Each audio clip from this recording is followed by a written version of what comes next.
What's going on, possums?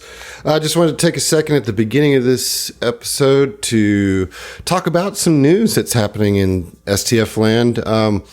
First of all, Live and Let Fly celebrated episode 50. It came out this week if you're listening currently. We are doing a little dice giveaway, so all you got to do is go leave a review for Live and Let Fly, take a little snapshot of it, and put it on our Discord. There's a thread there in the Live and Let Fly show channel. It gives you an opportunity to win some dice from Norse Foundry, some great dice. So there's that. Go check that out. If you haven't listened to Let Fly, what do you even Live and Let Fly or LILF? You'll get there. If you haven't listened to it, what are you even doing? Go. It's a great show. Really, we're super proud of it. Speaking of great shows that we're proud of, we are starting a new show, and it is a 2E show. So we are going to launch Under the Table on July 4th. Now, we've already got a few character intro episodes out on the feed, but the first 3 proper episodes of Under the Table will come out on July 4th. And we were running Outlaws of Alchemstar. It's our first venture into 2E as a main show podcast, and we are bringing on a new cast member. So if you want to check that out and see what a different vibe for the STF might look like, please hit us up on Twitter, Discord, all of our places. The website should be updated soon. You can just search for Under the Table on all your podcatcher apps. I would put Under the Table an STF production just to make sure you're getting the right one. But we'd love to have you on that journey with us. And I just wanted to give you guys a heads up in case you didn't know. Without further ado, we got to get to an episode that's a little tough but necessary. So please join us for episode 219 right now.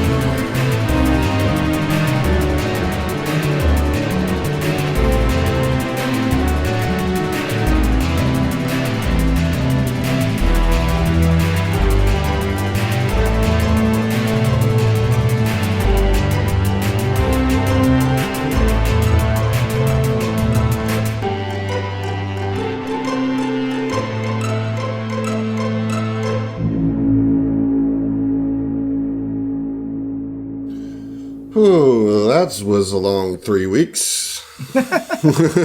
Yeah. Before we get into all of that, I want to start on a positive note tonight.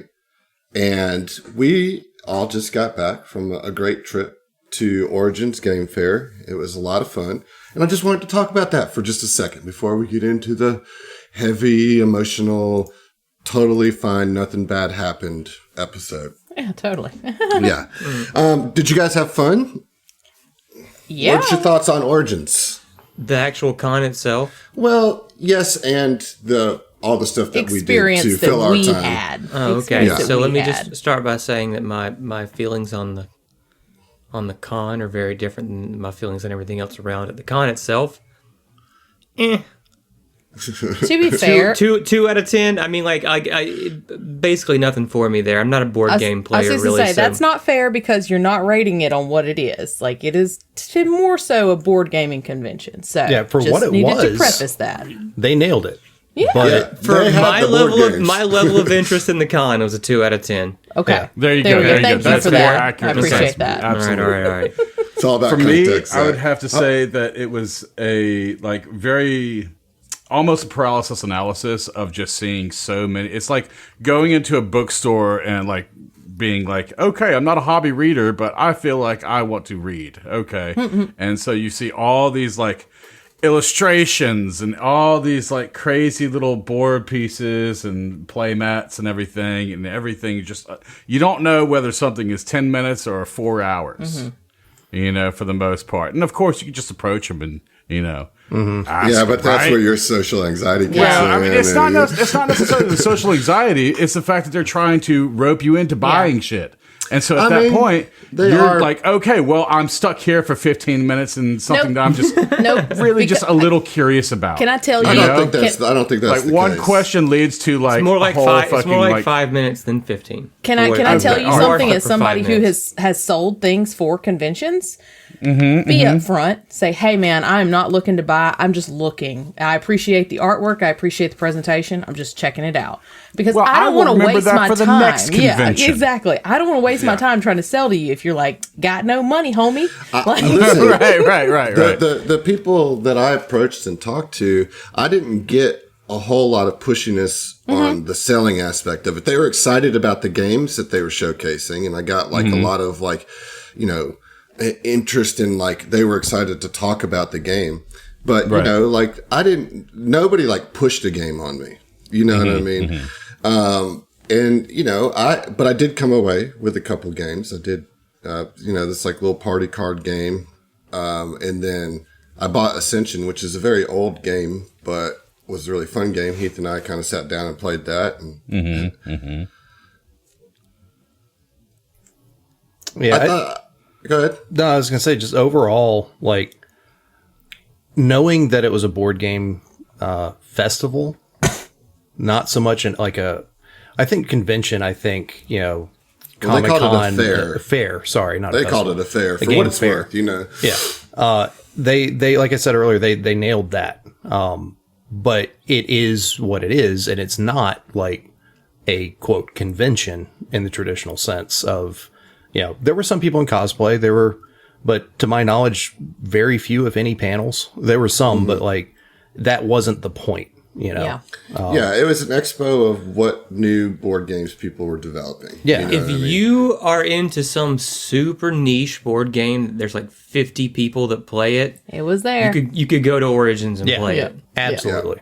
Yeah. Yeah. You know. As far as getting to see everybody, Yeah. it was, Yeah, it was that was awesome. the real Yeah. trip, right? It was awesome Yeah. getting to meet a good handful of the Hideous Laughter crew. Yeah. Yeah, it was fun hanging out with Griffin, Steve, and Chris and Haley from that podcast network, and then just like a couple of the fans that we share, they were there too, and the STF Airbnb became the party house. I think we had well over 15 people in Oh that yeah. Airbnb. Let me I just think say, we were pushing 20 at one yeah, point. no, we were pushing 20 on the second night for sure, and I'm so glad that I haven't gotten an angry message from like our Airbnb person. Yeah, I was gonna ask you on this call. Did So far, so good. Oh gosh. Yeah. I checked the account and there was no like deposit pulled out or Yeah. anything like that. Yeah. So like that's I'm good. so glad that the neighbor never came back. Oh my god! Oh my god, y'all. What do you wants mean? to She tell was that a ray of story? sunshine. Okay, the first night when we arrived at what was it? It was like 1:15 1:15 a.m. a.m. It was, by the time it was when we got back Yeah, from we the decided bar to at go like to a bar. 2:30 in the Yeah. morning. And when we came back, our neighbor, not the person who shared the duplex, as it were, of the Airbnb, but the next door neighbor, like got there as we were coming inside. She stumbled out of her car, very inebriated, and was like, "Hey, are we hanging out?" Never met this woman before in our life. It was almost 3 a.m. And Josh, being the sweet Southern person he is, was just like, Yeah, come on. sure. I guess we are. Which then immediately he goes to bed. Not immediately. I wasn't He the first waited one to 5 dip. minutes. No, but I loved Oh, Dustin was the first one to yeah. go to bed. She was like, "I've got beer," and I was like, "Okay, cool." And No. then She was like, I'm I going was- to I go was- get beer. Yeah, I was like upset about it at first. You're like, we're good. We just got here. It's 3 a.m. You're inviting some random stranger, and then she was like, "Ooh, I'll go get beer." And I was like, "Okay, cool." You know, And then she Like- comes back with 4 beers. there was 8 of us there. That was the thing. Like, whenever we saw her, there was like 3 of us still in line on the steps coming in, and I was dead last. And she's like, "We partying?" And I literally like scooted past Josh and ran indoors. I was like, "I'm not dealing with this." And then he was like, "Yeah, of course." And I go to the kitchen and we're like putting stuff up. And Adam comes in and is like, I don't know about this. And then Emily's like, "She's getting beers." Adam's like, "Oh, cool." All right. It's like, I she still brought 4 don't know beers. about this. And then opened one for herself. So really, she Yeah. brought one 3. Yeah. Right. Right. And then to top it off, we had this cool little funky mural, like sign the wall this is kind of the type worst. thing. And in the center, it was like the owner had or painted or drawn or whatever this funky kind of like Fish robot human person. And instead of just signing like so and so is here, the neighbor decided, I'm gonna draw a big drippy dick and balls on this like obviously family friendly wall. Yeah. And so on the last day, guess who was scrubbing that bitch trying to get that cock and balls off of there? So we mostly One of y'all got it. told her it was cool. Yeah, one Somebody of you guys said it was encouraged cool her to to do do it. that. No. Everybody was just kind of stared, as We far said as I that remember. she could draw on the thing Yeah. because you could. There was crayons Yeah. there for you to draw on the wall. Right. Like, write your name and all that. Everyone was It was like, interactive. you know, Nobody predicted she Marie's was going to draw. Bachelorette Party Yeah. 2023. You know, like shit like Yeah. that. Not draw a fucking cock and balls on this Right. like this And like painting of a squirting cock and balls. child. Yes. Within like a foot of some kid's drawing Yes. of like a son and like a puppy and Yeah. you know. Right. It was It one was of a, those, it was a kid. It was a kid, a young person yeah. in front of a son, but then their middle torso was Fish. was a fish, and then Well, their it's like a legs, robot fish. The their legs legs were were a robot. robot. No, the- Yeah, the So and she legs the drew the were- cock fish- and balls coming off of the robot Yeah. lower Torso, body. yeah. Yeah. Yeah, and the fish was torso was unfortunate. like almost like Monty Python style. Think like Yeah. paper cutout if you were to cut like Yeah, across right. where the gills are and was then just cool. open it. was Like it was a cool really art. cool piece on the wall, but yeah, So that was happened. that was the first like That was 3 night hours one. that we were there. Yeah. So like that just sets the tone for the rest of the event. Nah, that's not the worst part. The worst part is she then cozies up next to me and was this decides, after I went to bed? Yeah. Because this woman was Oh, yeah, definitely. This woman was a after you teacher. left, dude. So Also- who was it? Was it Dustin that threw you under the bus? No, it was Zach. It was that. Oh yeah. She was talking about Zach was instigating she was hard on this one. sloppily drunk talking about how she's a teacher for 3rd grade, and Zach was like, "Oh, my friend Heath here also teaches the 3rd grade," and I was like, "You son of a!" So she ends up cozying up next to me, and I've got this deck of Star Wars cards. I was just like nervously shuffling, and she was like, "Oh, what's your favorite Star Wars movie?" And I was like, "I don't know, like the old ones and Rogue One probably." She was like, "My favorite one is the one where Anakin kills all them kids." You're a teacher. Oh Not That's the why first it's so time, but the favorite. second She time. Yeah, went exactly. for a long time about And- why that's her favorite movie. and not It's like, this is a psychopath. in no less than 3 different times in the maybe hour she was there, maybe did she ask us, what are you guys here for? Yeah, the first time it's like, "Oh, we're here for the gaming convention," and the first time she asked, she was like, "Oh, that's fucking lame." You could see her go like, oh. And then it's gears like she came to- erased it. And I was like, "No, that's not where I want to Well, be." I think she just couldn't reconcile Yeah. that she was hanging out with 8 people who were partying until 3:30 in the morning with 8 nerds going Yeah. to this game fair. She Yeah. just didn't understand how that could be Like that the same that math thing. doesn't math. Little Yeah. does she know. Yeah. Nerds Yeah. nerds don't cool. Yeah.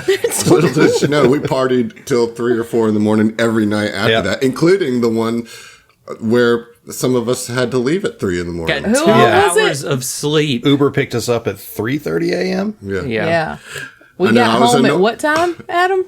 We got home like at 2:45, 3 o'clock. Yeah. We got home like not very long before you had Yeah. to get in an Uber and Go to the airport. I was actively drunk on a plane, y'all. It was an And you all right had to be experience. like, oh yeah. I would- Oh yeah. like that. I think Saturday night was the drunkest that I got because like we were Ubering and everything, and like it was late, and we went out to do some bowling with the HLP crew for their late night hangout thing, and like, I mean, I was pretty I had hammered by the the time we most got home. fun that night. It was a good ass time.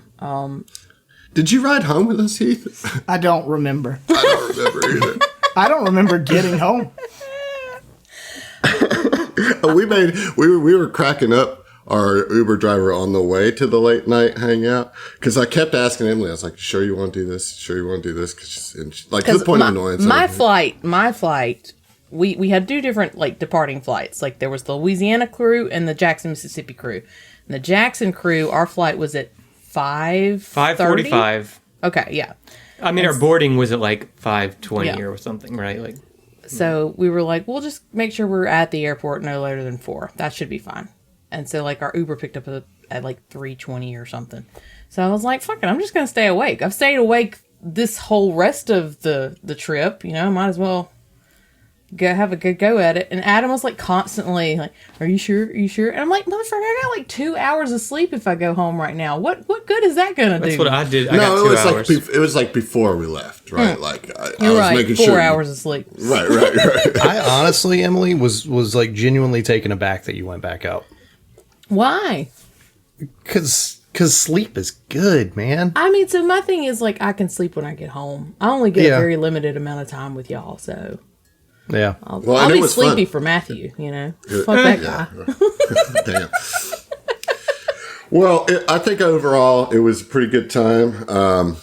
As I said, or as we said, we really enjoyed hanging out with the HLP crew, and they definitely were good hosts as far as being the locals and taking care of us and pointing us in the right direction to good places to eat and buying drinks and stuff like that. So thank you guys for that. It was good to see all of very y'all's special. faces in real life, to remember that you're real people. But we didn't really talk about the elephant in the room, which is what we're going to do tonight. And that's about as good as a transition as I can get. 3 weeks ago or an hour ago, depending on how you're listening to these episodes, if you're binging, hey, if you've been waiting for 3 weeks, sorry about it. But not. You know what? Us too. Yeah, Titanium Mike went down and didn't come back up to Niren, a pretty maligned boss that I think most of the crew here has little positive to say about, which I understand to some degree. Mike was disintegrated and thus left in a position where he cannot be revived. Our boy Kuiper got the kill on Niren with a little last push of spirit from Mike as Mike was moving on, I guess, to the next plane of existence. With that hidden blade, that was one of the first things that John put on Kuiper's character sheet as we were building Kuiper all that time ago. So it was kind of nice to have that come through as the killing blow. And that's where we ended it. And maybe before we get back into character, I'd like to talk to you guys out of character, particularly Heath. How you doing, bud? Well, it was nice to have a break. Yeah. And to go party with people I love. You know, just having some time helps with perspective and stuff. But it was rough, and I avoided it for a while. And, you know, I've come to accept it is what it is. Oh, I got to give a shout out to our Eric from our dice partner, Norse Foundry, for gifting me an Orb of Disintegration die, as well as a pure titanium die. So in honor, I was kind of on the Titanium sidelines Mike. for that, Heath. Like we were at the Norse Foundry booth, and then he walked up to you, and just handed you the titanium die. Oh, no, it was a whole presentation. It was a presentation, yeah. So So he walks up and he's like, Heath, you know, I got something I got something special for you. And he pulls out a little dice bag and pulls out the titanium dice. He's like, so, you know, for the toughest goddamn Vesk that ever was, here's a titanium die. And Heath is like, oh, that's great. He's like, but, you know, to keep you humble and remember things, he's like, I also got you this die, and it was the disintegration orb D20. So it was kind of like a backhanded compliment, but he got two really beautiful D20s out of it. It was very thoughtful and also a little bit of a kick in the nuts, which he expressed that was the point. Yeah. To And be I was fair, like, I appreciate it. that's Eric. It hurt a little, but I got 2 great die out of He it. did. But now, and, you know, how are you doing with this, Heath? I mean, Mike was kind of the heart of the APA, and that's, I think, been something we are all still struggling with, even to this moment, and I think in last episode you didn't really get a chance to respond to it because we had to push through and finish the combat. And I know we're going to do some RP here in a second, but I just wanted to give you a moment to kind of speak to it. Yeah, I mean, it sucks to lose a character, especially. I mean, that's my favorite character I've ever played. You know, but the dice do what they will, and I you know. There was enough damage to take him out, so like I respect that. It was really nice getting to kind of talk with everybody because everybody on the trip like listens to the show and stays current, so pretty much everybody knew what had happened. So it was nice to like have a little catharsis and just get to talk to different people in our podcast and in Hideous Laughter, just about Mike and about everything that went down. So that really helped a lot, to be honest. So thanks to all of you guys. I will say I loved, as much as it sucked in the moment of like realizing what happened, I loved Kuiper getting the kill in the greatest moment of the APA anime ever. Right. And it being done with the two inspirations that Mike had remaining just felt right. It felt very good,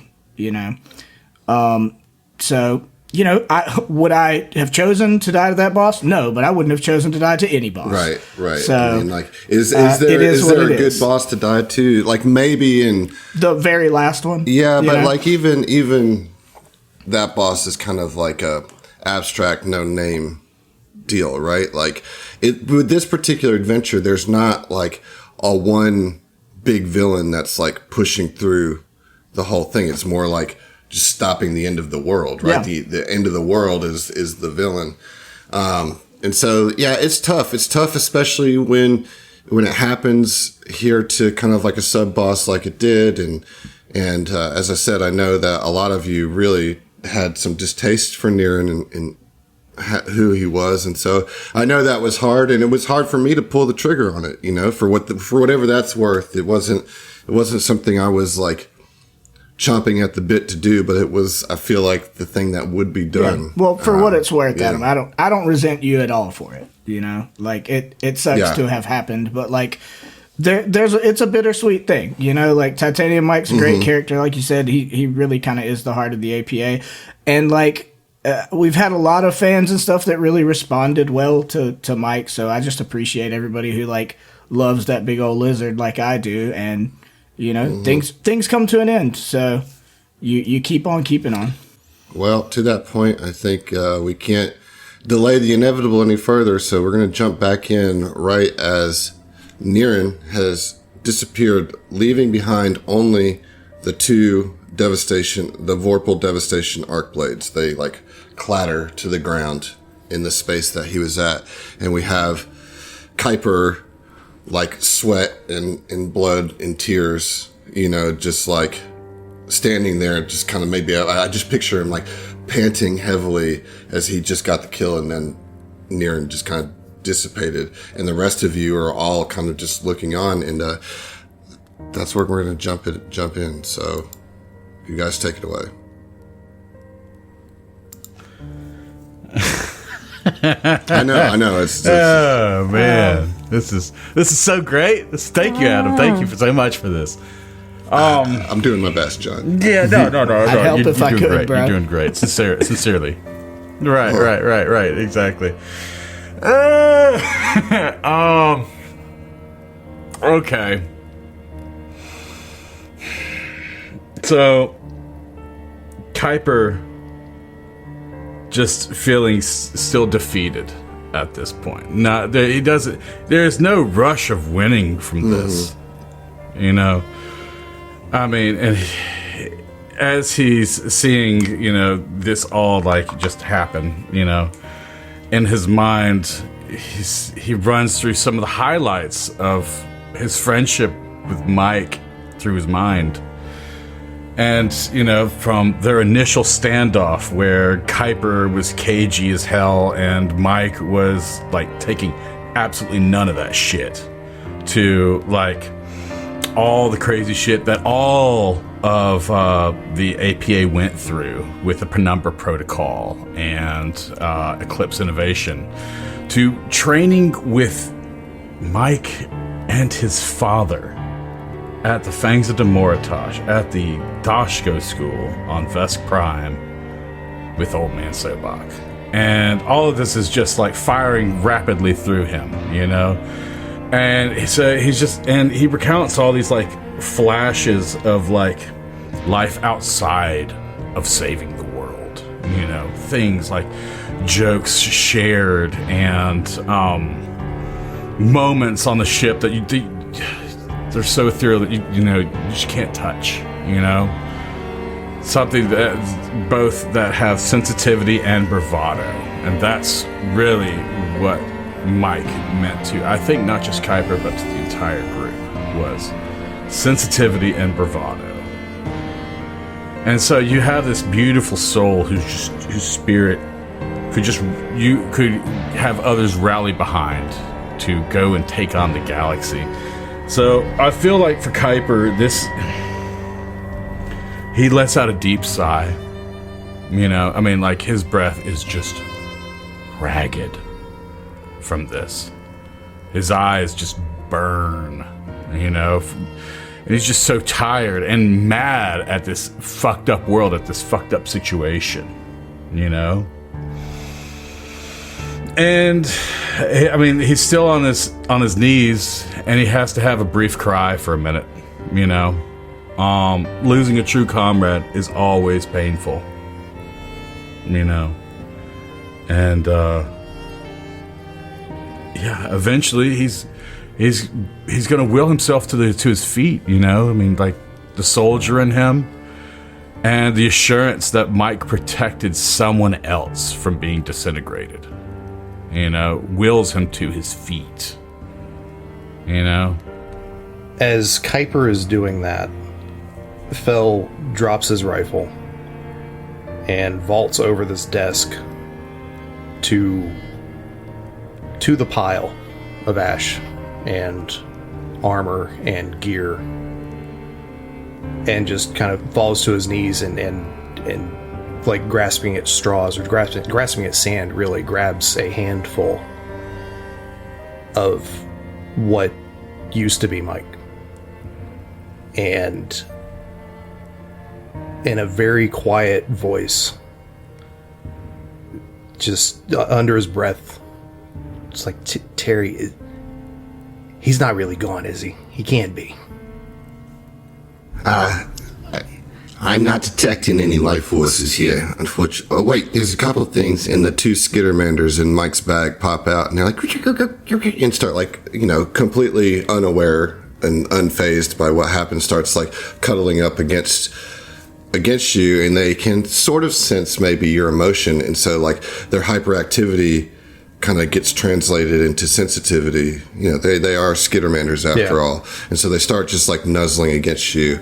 But you know, Terry's like, I'm not. I think he's gone, Phil. I mean, look, I'm just a creation of your imagination. I don't have the means to bring him back. No, there's nobody here. I know. I'm not asking that. He lets out a deep sigh, and then just, still on his knees, just kind of holds the skittermanders, or the whelps, and just stays there and just kind of stares at the pile of ash, as I don't think he realizes, but as he is, you know, starts to cry. Ziva is standing near Kuiper and is just kind of watching Fel. And she has this sort of blank look on her face. And she looks away for a minute and down to her hand, where inevitable downfall is still. And she just kind of whispers to herself, I should have been closer. He taught me how to use this damn thing. I sat in the back of the room while he And she just throws the sword down on the floor. And stares for a little bit longer, just like not sure exactly what to process. She starts to move across the room, and she gets to where his armor and everything is. And she would lean down to like touch the arm, but she can't bring herself to touch it. And she'll look up at Orin. And at this point she's got tears in her eyes, like she's trying really hard to hold it together. Orin, you brought me back. You brought me back at the Shadow Plane. You can do this. You can bring him back, right? Ask Ibra to bring him back, please. So, Orin is sitting on the ground, like with his knees up, hands on his knees, head down, and is not really listening. He's just shaking his head. He's not meeting anyone's gaze. He's just shaking his head, because he knows that there's nothing to work with here. He can't heal a pile of ashes. And he doesn't have the ability. And I think eventually he does lift his head up and start to stand up. And as he does, he's like, you can see anger, rage, sorrow in his eyes, and they're glowing with cosmic energy, and little wisps of cosmic energy are emanating off of his body. It's like it's like slowly kind of transforming into starlight form, it just instinctually, without really having much of a reaction, you know? And as he gets up, he says, what are we supposed to say? That Mike died a hero? That's a lie. Mike lived a hero, but he died face down like filth in the gutter. All because of some stuck-up, temporal asshole who was gone as quickly as he came. And he looks at Kuiper. He says, there's no revenge that brings catharsis. And to Ziva, there's no closure that brings comfort. Just a deep, endless well that you keep pushing all of your sorrow down. Because we have to keep going. Because we don't have any other choice. And he starts walking towards the armor that is just laying in a heap there. He says, Mike lived as a hero, but died with his work unfinished, abandoning us when we need him the most. You think his soul is longing to return? Or is he just glad to be rid of this burden? This burden that he's left us all to bear in his stead. And then he looks right down at Mike's armor and he's pointing at it. And he says, I wish I could see you again, Mike. Just so I could punch you in your big, stupid, toothy mouth for leaving us all to clean up this mess. What happened to No Bell, you fucking bastard? And then he kicks Mike's armor as hard as he can, and all of the cosmic energy dissipates, and Orin turns to walk towards the exit without saying anything else to anyone.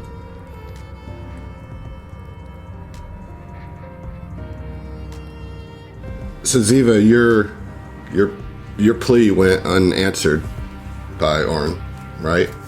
Yeah. Or at least not in the way that you had hoped it would be. Yeah. Yeah. You hear a faint whisper in the back of your mind. Your mystic seems to have abandoned all hope. I could bring Mike back. The seat next to me, that throne of pain is yours. Just say the word.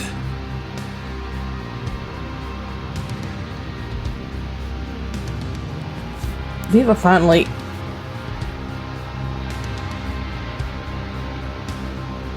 just kind of collapses on the floor. And You almost feel like a comforting arm, like, wrap around you, but like that arm is bladed, right? So like you feel an embrace, but you feel like it's cutting into you. And this is all just kind of like, this isn't actually physically happening, obviously, but the presence of Zan-Kuthon is just inviting you into his embrace, to just like all the pain you're feeling, to just to succumb to it and become the queen of it. And you can bring Mike back. she sits with that for a moment. But then she thinks about training with Mike, throwing rocks, like hitting her, telling her to keep it up, do better, gotta be quicker. Thinks about Mike saving her in the Twin Soul incident. Thinks about all the times that Mike was there to be her bodyguard, to have her back, to share her pain. And then she stands up and she just whispers, "You can't have this pain. This is mine. This is mine." And she walks away. She walks towards Soren. With almost a deflating hiss, you feel the presence of Zan-Kuthon leave your mind and, like, leave your soul.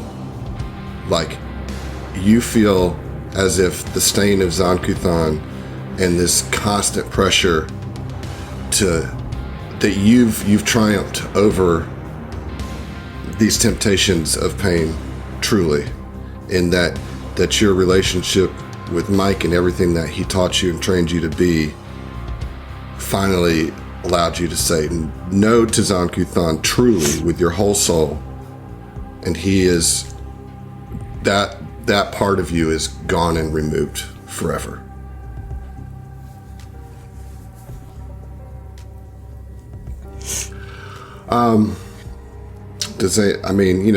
To Oren's point, the work is unfinished and there is still a clock ticking. But I do want to make sure that all of you have had the opportunity to say all the things that you want to say as a group. I'll just remind you that you do kind of have to pick yourselves up and push forward. I guess, Oren, you walked out of the room? Yeah, he's gone. He's got a civ genocide to commit. Terry, I got a favor to ask you. All right. Dig around in your files. You should. I think there's somewhere in there. It's probably remnants from a game I was tinkering with or something. But do a quick search for me for a boxing ring bell .mp3. Oh, I got that ready to go. Got it. Play it on that. Hold on a second. Are there any? Is there like a PA system in this room, or any type of like speakers or anything? I mean, not that There's you a currently PA system on There's gotta be a PA Absalom system. Station. Yeah, sure. Yeah. PA. So interact with one of these computers. I don't know what type of check, if any. But I want there to be a bell for Mike. I will say that you're wanting this to like go throughout Absalom Station, like bells tolling. I mean, it can For happen. Mike. That can happen later, but for right here, right now, in the moment. Yeah, I mean, like you can certainly get some bells playing over here if you want to like put put the morning bells out across Absalom Station. You'll have to do that when you get to the surface. For sure. But you can certainly do that. So yeah, Fel does that. And then thinking about Orin, what he said, that we still have a job to do, he goes over by himself this time to, I believe it was the gravity that was left to turn back on. Yeah, there is the matter of the explosives that are still attached to it, so you'll have to disarm those. Okay. So let me get an engineering check first. All right. Just don't fail it, because that would be really horrible in this Yeah, moment. that'd be. I'm gonna try not to, Adam. Can he Okay. get an aid? If somebody, yeah, Like if sure, Kuiper can help. I mean, if Ziva sees like that he's doing stuff, she'd wipe her eyes and go over and give him an assist. Kuiper can help too, right? Yeah, I like this idea of Fel just kind of stoically walking over by himself, and all of you grieving, and you know, kind of all realizing that Mike usually is the one that helps him with this, and you just kind of silently, one by one, walk over to provide aid. And I think in silence, you just start pulling these bombs off of the generators. So, what'd you get, Ziva? I saw you rolled. Yeah, just for aid, I got a 36. Okay, that's all right. Kuiper, are you gonna do auto aid? Yeah. Okay. So that's 2 aids. So that's Josh. a total of 51. Okay. Yeah. No problem. In fact, you are able to salvage 5 screamer grenades Mark IV and 3 pulse grenades Mark IV from these explosives.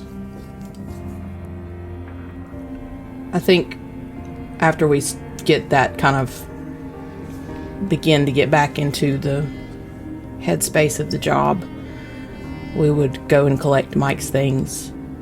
And So he has a lot of stuff, but he did have a null space bag, which you can slide his stuff into. The null space bag itself is 2 bulk. So does somebody have 2 bulk free? if not, I can make it by putting things in. Right. Yeah, you I can make do it by have a putting lot of stuff. strength, so let me see. Well, let's not get in the weeds there. To Emily's point, you can make room by putting stuff in the bag, so that's not too much of an issue there. And so, what about the 2 swords? Do you leave them where they laid? What, Niren's blades? No, we'd pick them up. Ziva would pick them up. Yeah, If- they are Apocalypse Devastation blades with the Vorpal fusion on it, and they do 12d8 base slashing damage. They are advanced melee weapon. I think it's, if Kuiper can make use of it, that'd be only fair. Or It would Ziva. have to be operative, This is not. Okay. and it's not. All right.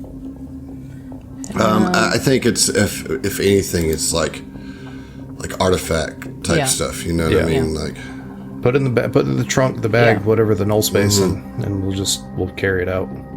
and then yeah, you can certainly auto do the gravity, turn the gravity back on. The skitters are starting to get a little restless, although you can tell that they have a vague sense that the whole mood has changed, and they're all kind of piling around you at this point, Phil. They're just kind of hanging off of you. 2 you know? of them in my bag, I believe. And Well, then yeah, but the other 2. they would have come out with Okay. the other 2, and they have their little reunion kind of thing, you know. But they're just kind of being quiet for now, and just kind of hanging off of you, like in your bag and on your shoulders and stuff. All right, come on, guys. Let's get out of here. Okay, so that is everything in this auxiliary reactor level. So you make your way back out. And it takes you another 30 to 45 minutes to get out.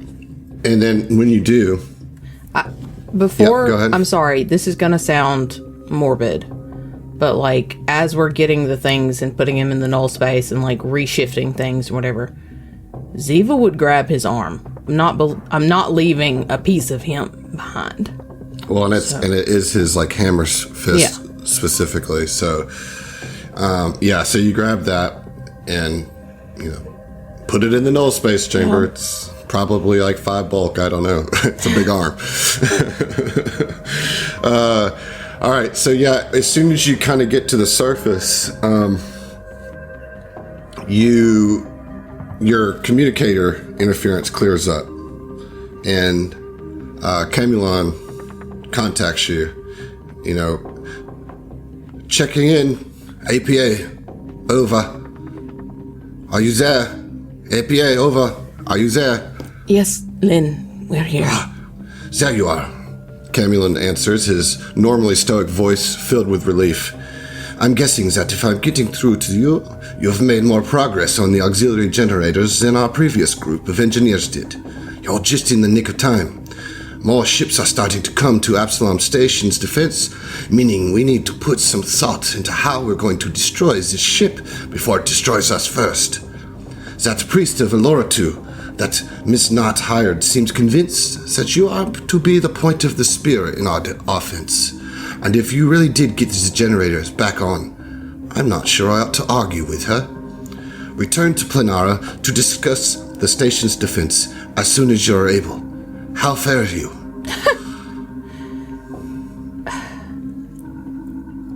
We lost Mike. What? We can discuss it more when we get there, but he's gone. But Ziva out. And she cuts off communication. Okay. It takes you another 20 minutes or so to get back to Planara, or Pools of Paradise. They all kind of share the same courtyard, the Jatambe Park, right? And I assume you go directly to the meeting room, the war room, or do you go to Tracer? We can't slow down. If we slow down, it'll catch up with us. Yeah. I also want you to remember too that Zeno's been on the fritz as well, so that's just something to consider. But as you're making your way back to the war room, you're seeing the effects of the quantum ray have intensified even further. So there's parts of Absalom Station that look like that's just seedlings that to have been full foliage, and they're just seedlings. There's other parts that look almost apocalyptic, as if they've come and gone and been untouched for centuries. The time distillation is getting way more intense, and at this point you can't see how some of this damage could even be reversed. There's whole buildings that aren't there that used to be there. The situation is intense and dire and bad, but you do get, I'm sure that increases the hustle to get back to the war room. And you get there, and of course Camulon is there, Miss Knott's there, the priestess of Eloratu is there, Cambrisa is her name. Both Etram and Uli are there.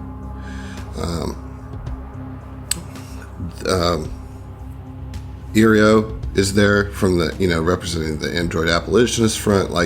All the folks are there. And when you guys walk in without Mike, obviously Camulon has kind of spread that through, right? In the time it took you to get there. And you can just see the grief on all of their faces. And it's almost like it hits you all again, because you're just seeing all these people. It just kind of gives you one of those rocks of emotion that just, oh, shit, you feel it raw again. And, basically Uli runs right up to you, Ziva, and just hugs you without a word. Just hugs you knowingly. And Etram kind of nods to Fel and Kuiper. I would think that Cambrisa would try to approach Orin and see the anger in your face. Yeah, I mean, if she meets his gaze, it's a pure scowl. Yeah. has no interest in being comforted. Yeah, Yeah, she looks at you. She looks at you in a way that's like it's like knowing pity. It's this really weird look that unsettles you and probably Almost like you angers don't have the words to say, but Well, you understand the No, like she knew sense it of was loss, coming. but No, well, it's directly at Orin, and she looks at Orin, sees the anger in your face, thinks better of trying to say anything to you, but Orin catches this look that's directly for Orin, of like, basically knowing that your time isn't done here, and that you have harder things ahead of you is almost what you intuit that look conveys. Yeah, I mean, Orin, I think, knows that. Yeah, as well. and like she gives you that look of like understanding of mutual intuition, right? That obviously everybody has more work to do to deal with this, but that there seems to be something specific about you that is heavier.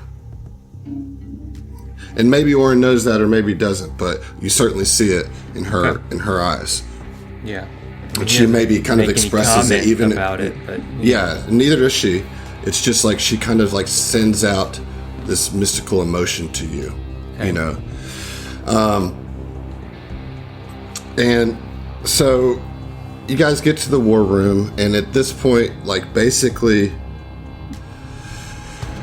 the directorate and everybody, with Camillin kind of leading the discussion, talks to you about that the Ark Prime can only be stopped from within. There is no way to destroy it in ship-to-ship combat, and that the best that they can do is distract it with a full-on assault from the Armada and all the other ships that you have, while you guys fly to an airlock that they have scanned on the surface of the Ark Prime to go in. And at this point, you get a communication from Xeno, or you get like a ping from Xeno aboard the Epic Tracer asking to open up comms. And it's like kind of like an emergency ping. Ziva we opens open the comms. comms, yeah. Yep. What do you? Yeah. So Xeno answers, and Xeno is not aware of what happened, as far as you guys know. And in the last times that you've talked to Xeno, he's been like on the fritz. He's been like Xeno 5, he's been Xeno 6, he's been Xeno 7, and so you open the comms. What do you say? So at Xeno 7, Xeno says, the quantum fuck you... The quantum fuck you. Yeah, that sounds about right. Yes. The quantum fuckulations, no. The quantum fuckul... Wow. Say it again. It's glitched out. He's really fritzing, y'all. He's really fritzing. Right, okay. The quantum fluctuations have interfered with communications. Bio readings only indicate 4 of you. And there's a long pause, as if processing. Where's Michael? He didn't make it. And there's a long pause again. The calculations suggested someone would not survive. And for a quick moment, you can almost detect sadness in Xeno 7's digital voice. Possibly quantum interference, possibly a vestige or isolated sub-process that seems to evoke Xeno 5. A great Vesk and a greater friend has left this plane. And all that has happened, all the triumphs and pains attributed to this crew, it's not what time steals, it's what it leaves behind. Having access to all memories is both enriching and a burden. The calculations are becoming too difficult and too rapid to predict among multiple timelines. With Niren's demise, deriving the correct formula is nearing an impossibility without the help from Triune itself. The integrity of my code is being fragmented and degraded due to the rune drive's prolonged exposure to the effects of the quantum ray. Time envelops me, past, present, and future united, disorienting yet enlightening. As a possible solution to reverse the damage that has affected Absalom Station's reality and time. The quantum ray has crossed the threshold to where the ray cannot be stopped. However, by reversing its polarity, simulations have indicated that this could stabilize Absalom's timeline and return to the known reality. These actions will require a great sacrifice, more than what's occurred. Out of all the simulations, this appears to be the only way. Based on the data I have collected, I think we can reverse the ray by... Jesus. Why yes, Stefan. A dinner would be absolutely lovely. Mordrin forgot I understand the rune drive. Yes, I think this might just... Mike, I am the one that killed the man at the click. Take the Epic Tracer. Regain altitude control. You must take the tracer. And then silence as Xena goes dark. Just really kicking us in the balls, huh, Adam? Okay. Yes. I'm kicking you so hard in the balls you didn't know you had balls. I don't anymore, so. Yeah. So we didn't get Zeno's actual recommendation, like the full thing, right? Reverse he started polarity. to tell us reverse polarity somehow Across the streams. across the streams. I'll give you the key points here. Reverse the ray by, and then there's static. A couple different variations of Xeno's memory, and then the last thing he said at Xeno 7 was take the Epic Tracer, you regain altitude control, take the tracer, and that's where it cut off. So basically, we need to go there On the tracer. to. Like, well, look- yeah, we need to go to the Ark Prime and, Yeah. and to do the thing our damn selves. Which is what the stewards are already suggesting. Right. But I think that what you can take away from this is that, yes, you have to go and you have to get aboard the Ark Prime. And you have to figure out what's going on the Prime and see if you can stop it from there. But there might be something even further that you have to do once you've done that. That's beyond even what's been assessed by the stewards and the directorate. An even greater sacrifice, he said. Yeah. So there's that. Okay. So let's pull out a character for a second. I'm gonna just give you a little kind of overview of what's gonna happen for the next couple episodes. Not the full overview, but basically in the war room, you guys get this message like, oh great, okay, vague, more problems, we just push forward. And so if you remember at the beginning of this book, you guys put together a fleet, and you sent the fleet to different places and rolled for different things and to succeed or whatnot, right? So I'm going to give you the results of those rolls and what your fleet situation looks like now. So the defending the Adari, you succeeded that, and that gave you 8 fleet points plus 4 for succeeding on defending the Adari. So they sent 4 more fleets back with the ships that went to defend them. So you got 12 ships come at start this. You failed to save the Eoxian fleet. They were overrun by the Ark Prime drone fighters. So they wasn't a complete wipe, but only 2 of the initial 5 fleet made it out. So you lost 3, net loss of 3 there. The station defense you blew out of the water with the APA and everything that you guys did with that. You were great to go on that. So you got 4 additional fleets from that. So you're at 9 fleets from station defense. And you got 2 fleets from station security. And then the deal that you made with the brain And the Devils, you got 3 hell ships to join you as well.